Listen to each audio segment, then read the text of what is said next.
Deer civil engineers, আজকে আমরা যে টপিকটি নিয়ে আলোচনা করব সেটি হচ্ছে আমাদের যে ফ্লোর ডিজাইন করি আমরা যে কোনো সফটওয়্যার ইউজ করে হোক, ইটাবস হোক, যে কোনো টাইপের সফটওয়্যার ইউজ হোক, আমরা কিন্তু একটা লোড অ্যাসাইন করি F or floor finish load. So আমরা লোডটা as a super dead load হিসেবে অ্যাসাইন করি। এখন কথা হচ্ছে অনেকের কোশ্চেন থাকে যে আমরা সুপার ডেড লোড যেটা ফ্লোর ফিনিশের লোড যেটা সেটা মাঝে মাঝে 12.5 ধরে, মাঝে মাঝে 25 ধরি, মাঝে মাঝে 37 পয়েন্ট, লাইক এরকম একটা ভ্যালু ধরি। সো এটা আসে কিভাবে? ওকে, এটা তো কোনো অ্যাজিউমড ভ্যালু না, এটা তো ক্যালকুলেটেড ভ্যালু, বা আমি আমার মুখস্থ একটা বসে কিন্তু দিতে পারি না। অ্যাজ ইঞ্জিনিয়ার আমার এই টপিকটা সম্বন্ধে একটা আইডিয়া থাকা দরকার। সো আজকের লেকচার আমরা ওইটি আলোচনা করবো। সো চলুন শুরু করা যাক। এবং শুরু করার আগে যদি আমার চ্যানেল নতুন হয়ে থাকেন তাহলে প্র্যাকটিক্যাল নলেজ সম্বন্ধে জানতে আমাদের চ্যানেলে সাবস্ক্রাইব করুন এবং পাশে থাকা বেল আইকনটি ক্লিক করে দিন। তো প্রথমে ধরুন এটা একটা স্ল্যাব। ওকে, এটা একটা স্ল্যাব আমরা দেখতে পাচ্ছি এখানে। সো এটা সাবফ্লোর হতে পারে, স্ল্যাবও হতে পারে।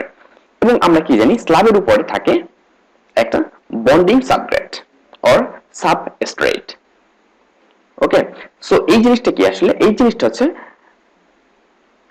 আমরা যে মোটরটা বলি। ওকে, আমাদের যে মোটর, এখানে কয়েকটা জিনিস থাকতে পারে। যেমন আমাদের স্ল্যাবের উপরে আমাদের শুধু প্লেন সিসি যেটা, আই মিন প্লেন কনক্রিট যেটা, সেটা আমরা ইউজ করতে পারি। এরপরে বা হচ্ছে সেখানে আমরা অন্য যে জিনিস, যেমন হচ্ছে আমাদের শুধু পেস্ট বলতে স্যান্ড অ্যান্ড সিমেন্টের যে পেস্ট বা চিপ ক্ষয় ইউজ করে আমাদের ফ্লোরের উপরে যে ফিনিশিংটা করি সেইটা। এখন এইটা হচ্ছে দুই ক্যাটাগরি হতে পারে। একটা হচ্ছে সিম্পল। ওকে, সো আমি ওইটা একটু দেখাই। এই যে উপরে যেটা, সেটা হচ্ছে আমাদের, সেটা হতে কি পারে, টাইলস হতে পারে, ওকে, বা নেট ফিনিশিং হতে পারে। সো আমাদের দেশে গ্রাম অঞ্চলে আমরা যেটা দেখি সেটা হচ্ছে ম্যাক্সিমাম কিন্তু নেট ফিনিশ ইউজ করে। ওকে, সো ম্যাক্সিমাম দেখা যায় নেট ফিনিশটা কি আসলে সিমেন্টের পেস্ট করে সারা ফ্লোরের উপরে দিয়ে দেয়, ওর নিচে কিছুটা সিমেন্ট এবং স্যান্ডের একটা আস্তরণ দিয়ে তারপরে যেটা করে সেটা হচ্ছে নেট ফিনিশিং করে দেয় সিমেন্টের গোলা দিয়ে। সো এটা হচ্ছে একটা প্রসেস। আরেকটা প্রসেস হচ্ছে টাইলস, সিরামিক টাইলস ইউজ করা। তো এখন আমরা ধরুন আমি যে এই যে স্ল্যাবটা, এটা কনসিডার করে নিলাম যে আমরা সিরামিক টাইলস ইউজ করব।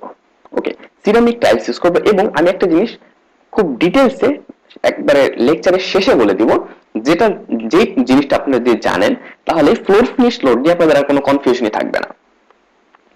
তো এবার আমরা আমাদের যে টাইলসটা হয়, আসলে টাইলসটা বিভিন্ন থিকনেসের হতে পারে। 6 ইঞ্চি থেকে 10 ইঞ্চি থেকে 8 ইঞ্চি থেকে 12 ইঞ্চি থেকে, এটার কোনো আসলে নির্দিষ্ট লিমিট নেই। সো আমি ধরে নিলাম এই যে আমার total thickness of floor finish, আমার ফ্লোর ফিনিশের যে টোটাল থিকনেস এটা 2 ইঞ্চি, যেখানে টাইলস প্লাস সাবস্ট্রেট অর যে বন্ডিং ম্যাটেরিয়ালসটা থাকবে আমাদের টাইলস এবং আমাদের ফ্লোরের বা আমাদের স্ল্যাবের মাঝে, এই জিনিসটা। ওকে, তো এই যে জিনিসটা সেটা হচ্ছে 2 ইঞ্চি আমি কনসিডার করে নিলাম। এখন আমরা একটা জিনিস যে জানি, যেখানে tiles with adhesion. So tiles এবং অ্যাডহেশন যেটা ইউজ করা হয় আমাদের ফ্লোরের জন্য, সেটা হচ্ছে আমি 6 inch plus 3 inch 6 mm plus 3 mm ধরে নিলাম, যেটা টোটাল 9 mm, এবং এর ভ্যালু হচ্ছে 0.354 ইঞ্চ আমি যদি কনভার্ট করে নিই 9 ইঞ্চিকে। এবং আমাদের তাহলে যেটা বাকি থেকে সেটা হচ্ছে মর্টার, মানে আমাদের যে টাইলস এবং আমাদের মর্টার, আমাদের স্ল্যাবের মাঝের যে ভ্যালুটা থাকে, আমাদের যে মর্টারটা থাকে, সেটা হচ্ছে আমি পেলাম 1.646 ইঞ্চ। তো এখন আমি এখান থেকে ইউনিটটা দেখে নিতে পারি আমাদের ফ্লোর ফিনিশের জন্য। যদি আমাদের যদি এখানে ডিফারেন্ট টাইপস অফ যে টাইলস আছে, এই বিভিন্ন প্রকার টাইলসের জন্য বিভিন্ন প্রকার ইউনিট ওয়েট দেওয়া আছে। ইউনিট ওয়েটটা কিলোমিটার পার মিটার স্কয়ার দেওয়া আছে। তো আমি যেটা করব, আমি কনসিডার করে নিয়েছি যে 6 mm থিকনেস টাইলস এবং তার সাথে অ্যাডিসিভ থাকবে। টাইলসের সাথে তো অ্যাডিসিভ অবশ্যই থাকবে, মানে বাইন্ডিং ম্যাটেরিয়ালস হিসেবে। তো এর ইউনিট ওয়েট হচ্ছে 0.181 kilometre per metre square. So আমি এই যে আমাদের টাইলসের ইউনিট ওয়েট, আমি যদি এটাকে এলবি তে কনভার্ট করি সেটা হচ্ছে 3.87। ওকে, 3.87 পাউন্ড পার সিএফটি।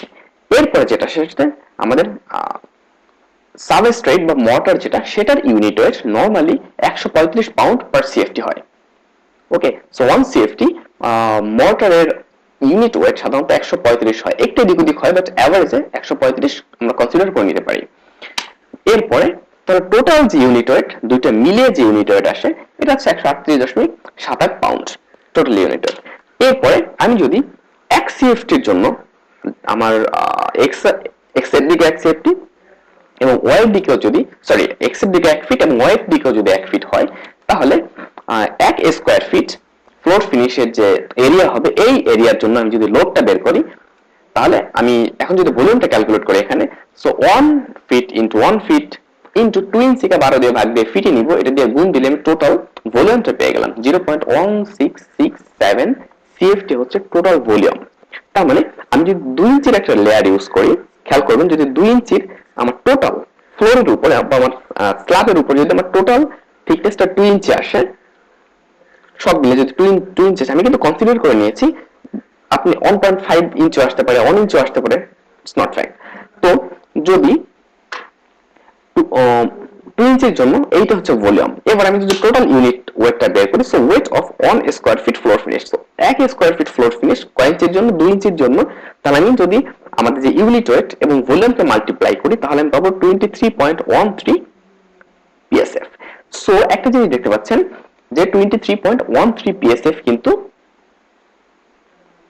আমার টোটাল লোড আসলো, ফ্লোর ফিনিশের টোটাল লোড আসলো। এটা হচ্ছে কত 2 ইঞ্চি যদি হয় সেই ক্ষেত্রে 23.13 pound per square feet. So 2 ইঞ্চির যদি আমরা ইউজ করি এভারেজ আমাদের এইরকম একটা ভ্যালু আসে। সো আমি ধরে নিব যে 25 PSF for 2 inch floor finish. So এখন এইখানে একটা বোঝার বিষয়, আমি যেটা বলেছিলাম আপনাকে, আপনার এইভাবে কোনো ক্যালকুলেশন করার দরকার নেই, কিছু করা, জাস্ট এই যে জিনিসটা শিখলেন এটা আপনার প্র্যাকটিক্যাল লাইফে কাজে লাগবে। সো এখন এখানে মেইন যে জিনিসটা আসলে সেটা আসলে কি, সেটা হচ্ছে আমরা দেখতে পাচ্ছি 2 ইঞ্চির জন্য আসে 25 পিএসএফ অ্যাপ্রক্সিমেট। সো 1 ইঞ্চির জন্য আসবে কত? 12.5। সো আমি যখন ক্যালকুলেট করি আমি এই জন্যই কিন্তু ক্যালকুলেট করে এই ভ্যালুগুলো দেই যে আমাদের 1 ইঞ্চির জন্য আসবে 25, 2 ইঞ্চির জন্য 25 আসে, 1 ইঞ্চির জন্য আসবে এটা। সো 1.5 ইঞ্চির জন্য যেভাবে আসা দরকার সেইভাবেই আসবে। সো এই হচ্ছে আমাদের 17 পয়েন্ট সামথিং আসবে 1.5 ইঞ্চি যদি হয় থিকনেস, 1 ইঞ্চি যদি হয় 12.5। এই যে আমাদের ভ্যালুটা, এই ভ্যালু আমরা ইউজ করে ফ্লোর ফিনিশটা ইউজ করব। আমি ফ্লোর ফিনিশের জন্য আমরা এইভাবে করে ইউজ করব। সো এটা হচ্ছে একটা এক্সাক্ট প্রসিডিউর, এটা হচ্ছে একটা এক্সাক্ট প্রসিডিউর যে আমরা ফ্লোর ফিনিশের জন্য আমাদের যে ফ্লোর ফিনিশ সেটার লোডটা কিভাবে ক্যালকুলেট করতে পারি একবারে অ্যাকুরেট ভাবে। সো এটা হচ্ছে প্রসিডিউর, অ্যাকুরেট ভাবে আপনার ফ্লোর ফিনিশের লোডটা ক্যালকুলেশন করা। আই হোপ আপনি বুঝতে পারবেন বা বুঝতে পেরেছেন যে আমরা এই লোডটা কিভাবে করে ক্যালকুলেট করব। So thank you very much এখন পর্যন্ত সাথে থাকার জন্য।